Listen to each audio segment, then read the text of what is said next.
मित्रांनो, आज आपण जे औषध बघणार आहोत ते मिनरल किंगडमचं औषध असून त्याचं नाव आहे ॲल्युमिना. आपण बघतो स्वयंपाकघरात आपण ॲल्युमिनियमचे भांडे बऱ्याच वेळा वापरले जातात आणि त्या ॲल्युमिनियमच्या भांड्यामुळं जे काही शरीरात विषबाधा होते, पॉइझनिंग होत असते. त्यामुळे जर काही लक्षणं उद्भवली असेल तर त्याच्यासाठी पण हे ॲल्युमिना औषध आहे. ॲल्युमिना हे मिनरल किंगडमचं औषध आहे आणि ह्याचे महत्त्वाचे जे 3 शब्द आहेत ते ह्याच्यामध्ये स्लोनेस असतो स्किनचा आणि म्युकस मेम्ब्रेनचा, ड्रायनेस असतो स्किन आणि म्युकस मेम्ब्रेनचा आणि आयडेंटिटी कन्फ्युजन असतं माइंडमध्ये ह्या रुग्णाच्या. तर हे 3 महत्त्वाच्या गोष्टी ॲल्युमिनामध्ये लक्षात ठेवणे आवश्यक आहे. ॲल्युमिना हे औषध याचा परिणाम मज्जारोज्जू, कमरेचा विशेषतः, गुद म्हणजे अनल स्फिंक्टर, पाय, श्लेष्मल त्वचा व त्वचा म्हणजे म्युकस मेम्ब्रेन आणि स्किन यावर होतो. किडकिडीत काम करण्याचा उत्साह नसलेल्या व्यक्तींसाठी हे औषध आहे. सारखं निजून राहावं वाटतं, त्याने बरं वाटत नाही पण थकवा कमी होत नाही, स्नायू लटके पडल्यासारखे वाटतात, अकाली जीवनशक्ती क्षीण झालेल्या व्यक्तींसाठी हे एक औषध आहे. कोरडेपणा असतो डोळ्यामध्ये, घशामध्ये किंवा टॉयलेटच्या जागी, इंद्रियाची कार्यशक्ती क्षीण किंवा मंद झाल्यासारखे वाटते, त्यामुळे कोणतेही काम लवकर हे व्यक्ती करू शकत नाही. सुई टोचली तर ताबडतोब तिची जाणीव होत नाही, आत्ता सुई टोचली तर थोड्या वेळाने जाणवतं की काहीतरी टोचलं आहे म्हणून.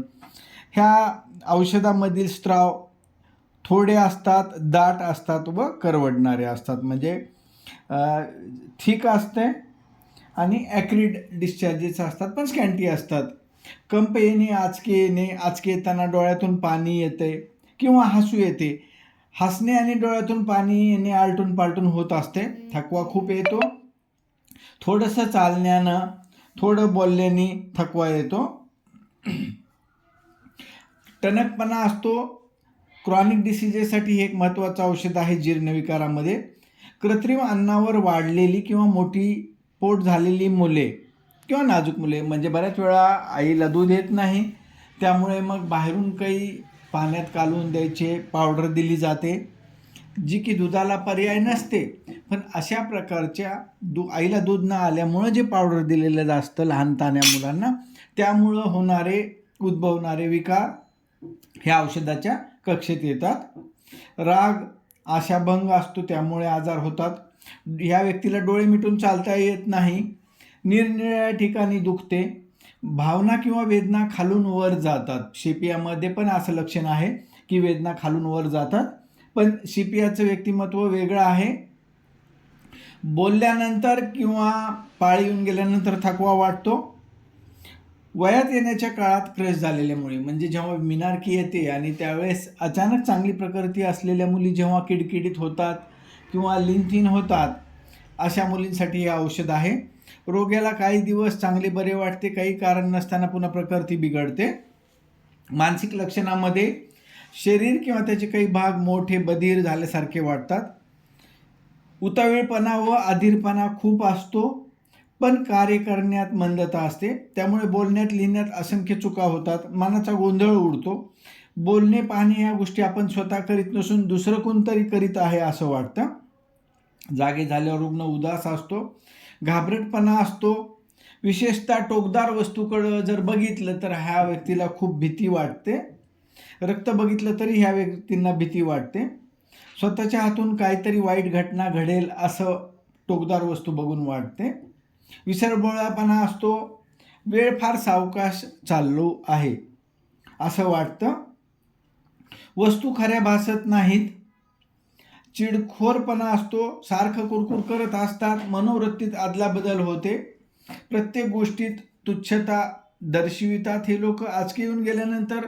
सारखी बडबड चालू राहते किंवा हसणे चालू राहते, चालत असताना आपण तोल जाऊन पुढे पडू ह्याची ह्या लोकांना फार भीती वाटते, डोक्यामध्ये मेंदू टोचल्यासारखे वाटते व मळमळ होते, बोलताना डोळे उघडल्याने चक्कर येते, केसांची त्वचा कोरडी, केस गळतात, घीर येते, डोळ्यापुढे पांढरे तारे चमकतात, डोळे पुसल्याने बरे वाटते, डोकेदुखी निजल्याने कमी होते, डोक्याची कातडी खाजवते व बधीर होते, डोळे पापणे, अशक्त व खाली पडतात.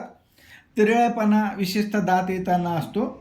डोळ्यात आग होते, डोळे सुजतात, दिवसा डोळ्यातून पाणी येते, आग होते, डोळे चिटकतात. कान कडक व लाल, खाताना किंवा गिळताना कडकड किंवा भुभू आवाज येतो.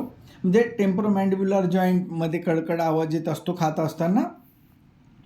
नाकाच्या टोकावर भेगा पडलेल्या असतात, नाकपुड्या लाल झालेल्या, हुळहुळ्या, आणि नाकामध्ये जे क्रस्ट असतं ते जाड आणि पिवळे असतात.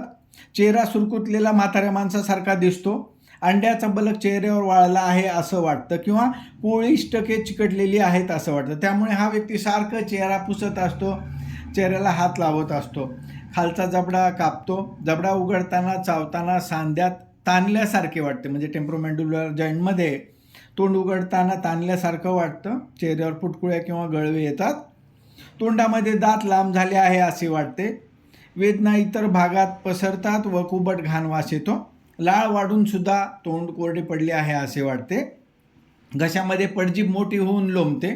घसा आवळल्यासारखा किंवा काटक्याने भरल्यासारखा वाटतो. अन्ननलिका बारीक झालेली असते, त्यामुळे अन्न खाली उतरत नाही. अगदी लहान घासच गिळता येतो.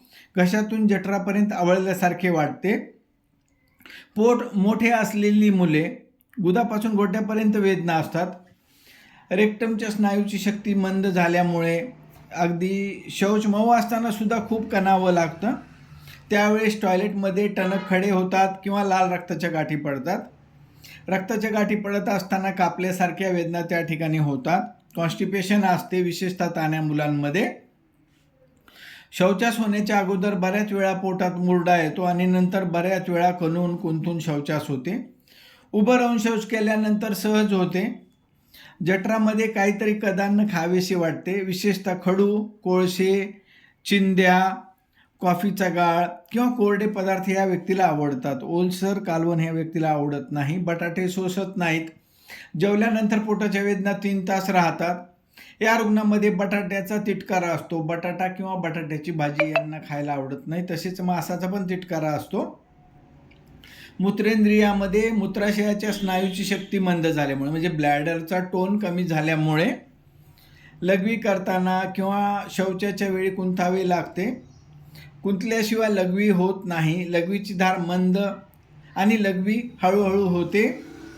म्हणजे मॉडर्न सायन्सच्या म्हणण्यानुसार GFR कमी झालेला असतो. वृद्ध लोकांमध्ये वारंवार लघवीला जावे लागते. लघवी होताना चुणचुण होते, आग होते. मूत्राशयात व जनेंद्रियात अशक्तपणा वाटतो. अंथरुणात नकळत लघवी होईल अशी सारखी भीती वाटत असते. मूत्राशयात लघवी तुंबून थेंब थेंब गळते. पुरुष जनेंद्रियामध्ये गुदगुल्या होतात. संभोगाची इच्छा वाढते, पण संभोग अतिरेकाने किंवा मुष्टिमैथुनाने आलेले नपुंसकत्व ह्या औषधामध्ये येते. संभोगाची इच्छा कमी होते किंवा बिलकुल नाहीशी होते. शौचास कुंताना मूत्रग्रंथीतील धातू जातो, म्हणजे सेमिनल एमिशन असतं टॉयलेटला गेल्यानंतर. स्वप्नावस्था होते. रात्री इरेक्शन होते. बऱ्याच वेळा परमा झाल्यानंतर या औषधाचा उपयोग केला जातो. स्त्रियांमध्ये अंगावरून व्हाईट डिस्चार्ज खूप जातो. तो करवडणारा असतो, म्हणजे ॲक्रिड असतो, आणि पायापर्यंत ओघळ येतात. गार पाण्याने धुतल्यानंतर बरे वाटते. दिवसा जास्त अंगावरून जात असते. पाळी लवकर लवकर येते.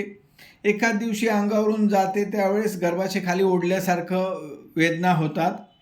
जनेंद्रियात गुदगुल्या होतात, खाज येते, संभोगाची इच्छा वाढते. स्तनाग्रे लाल होतात, आग होते व खाज सुटते. अंगावरून थोडा जरी स्त्राव गेला तरी थकवा खूप येतो. पाळी आल्यानंतर ह्या स्त्रिया किविलवाण्यात दिसतात. पाळीनंतर मानसिक व शारीरिक थकवा येतो. गरोदरपणी असणारं कॉन्स्टिपेशन किंवा मलावरोध यासाठी एक प्रमुख औषध आहे. श्वसनेंद्रियामध्ये एकसारखी कोरड्याची खोकल्याची ढास असते आणि विशेषतः सकाळी असते. खोकताना शिंका येतात, खोकताना श्वास घेता येत नाही. एकाएकी थंडीमुळे जर घसा बसला असेल तर त्यासाठी हे औषध आहे. पडजीव लांब झाल्याने खोकला येतो. खोकताना, बोलताना, गाताना चमचमीत पदार्थ खाल्ल्याने ढास लागते. छातीत दाटल्यासारखे वाटते. खाली बसलं किंवा वाकलं तर जास्त वाटतंय. वजन उचलताना किंवा बोलताना छातीत हुळहुळल्यासारखे होते. हृदयाच्या जागी धक्के बसतात, हृदय धडधड करते म्हणजे पाल्पिटेशन असतं. हृदयाजवळ काळजी वाटून पहाटे 4-5 वाजता या रुग्णांना जाग येते. कमरेच्या मणक्यातून तापलेले लोखंड घुसले आहे असे वाटत असते. दोरीनं बांधल्यासारखं वाटतं, पाठीमध्ये सारखं टोचत असते. हातपाय जड झालेले असतात, चालताना अडखळतात, तळपाय चालताना दुखतात, तळपाय सुजून मऊ झाले आहेत असं वाटतं. नखाखाली कुरतडल्यासारखे वाटत असते, हाडे पिरगळल्यासारखी वाटतात. मान, डोके, छाती पुढे वाकवून व हात कोपरापासून वर उचलून वर शरीर ताठ करून चालणाऱ्या व्यक्ती, अशा प्रकारचं यांचं गेट असतं. चालताना झोकांडे जातात, पाऊल टेकताना टाचा बधीर झाल्या आहेत असं वाटतंय. हातात व बोटात कडक सुया टोचल्याप्रमाणे वेदना होतात. हात जड होऊन लटकेप्रमाणे वाटतात. पायाची आडी घालून बसल्याने पाय बधीर होतात. डोळे बंद करून चालता येत नाही. बसल्यानंतर कोल्हे दुखतात.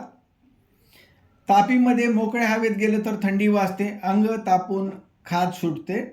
घाम येत नाही. त्वचा कोरडी असते. त्वचेला भेगा पडतात. त्वचा खरबरीत होते. दुखत असलेल्या जागी आग होऊन खाज सुटते. अंथरुणाच्या उभेने अंग खाजवते. इसबगोल आणि रक्त येईपर्यंत खाजवावे लागते. सल्फरमध्ये पण अंथरुणात झोपल्यावर अंथरुणाच्या उभेने वेदना वाढतात. पण ते औषधाचं व्यक्तिमत्व वेगळं आहे. त्यामध्ये ड्रायनेस नसतो. झोप अस्वस्थ किंवा चिंतायुक्त असते. गुंतागुंतीची स्वप्ने पडतात किंवा झोपेत चोर दिसतात. या औषधामध्ये उष्णतेने आजार वाढतात. खोलीची उष्णता असेल, अंथरुणाची उष्णता असेल, कृत्रिम अन्न खाल्ल्याने पोटाचे आजार वाढतात, विशेषतः बटाटे, मीठ. बोलण्याने खोकला वाढतो. कोरड्या हवेने खोकला, घशाचे त्रास वाढतात. पहाटे जाग आल्यानंतर वेदना जास्त असतात. बसल्याने, पाळीच्या वेळी संभोग, तंबाखूचा धूर या गोष्टींनी आजार वाढतो. आजार नियमित वेळी व आलटून पालटून येतो. दमट हवेने आजार वाढतो. गार पाण्याने धुतल्याने पण आजार वाढतो. संध्याकाळच्या वेळेला या रुग्णांना थोडं बरं वाटतं, जेव्हा समशीतोष्ण हवामान असते आणि थोडं काम केल्यानंतर बरं वाटतं. तर आज जे आपण बघितलं ते पॉलिक्रिस्ट औषध आहे, ॲल्युमिना नावाचं. मला तर खूप वेळा वापरावं लागतं. अगदी महत्त्वाचं औषध, दररोजच्या रुटीन प्रॅक्टिसमध्ये लागणारं औषध आहे. त्यामुळे हे जरूर वापरून बघा.